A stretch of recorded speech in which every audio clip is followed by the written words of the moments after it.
Tata, lihat deh, kok beritanya gini semua ya? Kamu udah lihat belum? Oh, Bu Raihana ya, Hal?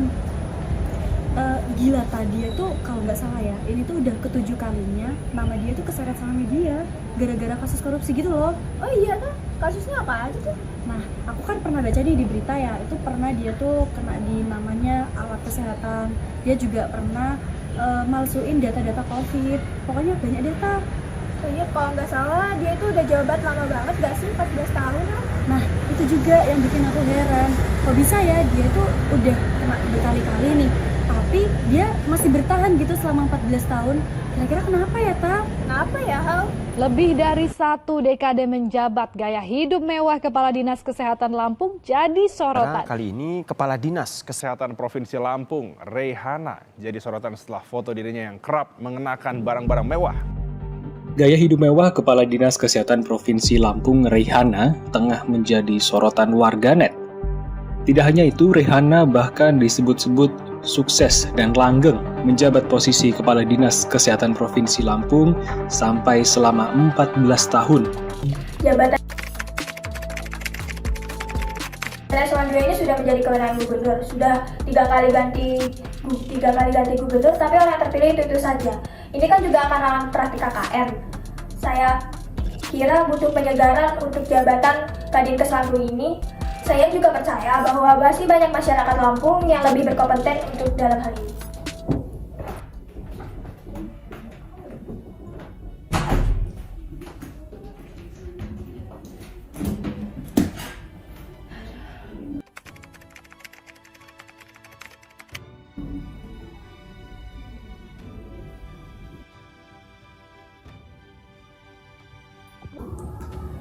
Halo, nama saya kok ramai lagi ya kali ini. Tolong diamankan ya. Kalau enggak bisa-bisa kasus saya yang lama bisa terungkap semua ini. Bahaya ini saya. Tolong amankan nama saya kali ini ya. Cukup tenang dan serahkan semua masalah-masalah ini pada saya. Saya akan bantu kamu buat urusin semuanya. Cukup percayakan kasus-kasus kamu ke saya, dan saya akan jamin kamu akan aman.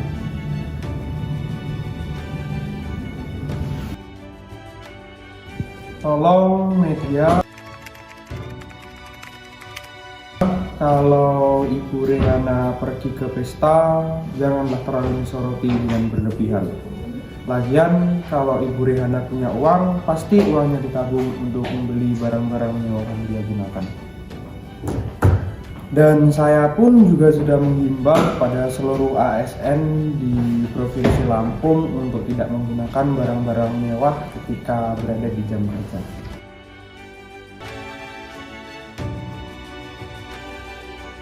Dan saya kira aturan itu juga sudah cukup ketat.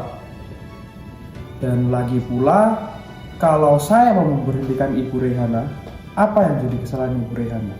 Jadi sudahlah, tidak usah terlalu menyoroti Ibu Raihana. Jadi gini teman-teman media, Bu Raihana itu kan tergolong sebagai pejabat eselon tingkat 2 ya. Nah, pejabat eselon 2 itu setiap 2 tahun sekali kita adakan uji kompetensi, kita evaluasi, dan memang Bu Raihana itu mendapatkan skor yang tinggi daripada calon-calon yang lainnya. Jadi penetapan beliau itu ada dasarnya, sudah melalui tahap-tahap yang jelas gitu. Kemudian untuk menjadi seorang Kadinkes di Lampung ini bukan hanya dokter, bukan hanya dia sebagai dokter, tetapi dia tuh juga ada kemampuan seperti public health, kayak dia harus bisa menekan angka stunting, kemudian juga menekan angka kematian bayi dan lain-lain sebagainya. Begitu. Jadi beliau itu memang sudah pantas di posisi seperti ini karena itu tadi skornya lebih tinggi daripada calon-calon yang lainnya. Gitu.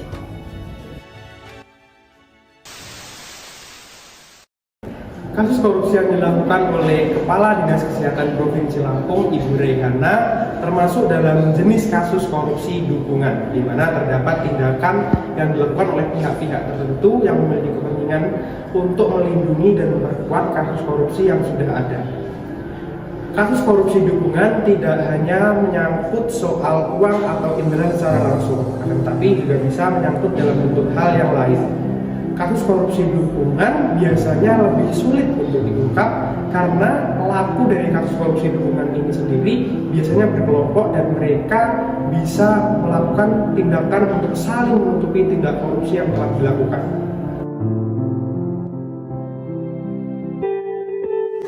Di negeri yang penuh muslihat ini, korupsi seolah menjadi hal yang lumrah. Perburuan menjadi paling kaya dan pamer harta menjadi hobi bagi para abdi negara. Saat diselidiki, mereka malah saling bungkam dan tidak berucap. Bahkan mereka saling menutupi satu sama lain agar kasus tidak terungkap. Standar etika yang telah ditetapkan seakan sudah tidak lagi dihiraukan. Satu demi satu lembaga amanah reformasi telah ditundukkan oleh rayuan korupsi. Untuk itu, wahai anak muda, mari kita berorientasi dengan hidup berintegritas, jujur, sederhana, dan tak menutup materi. Jangan diam apalagi merestui sistem nilai celaka yang mengajak serakah. Sebab sesungguhnya kejujuran tidak dapat diajarkan, tapi dihidupkan. Karena setiap kita membiarkan korupsi, kita memaksa hidup sesama anak negeri. Dan di pundak pemimpin yang bebas korupsi, disitulah masa depan negeri.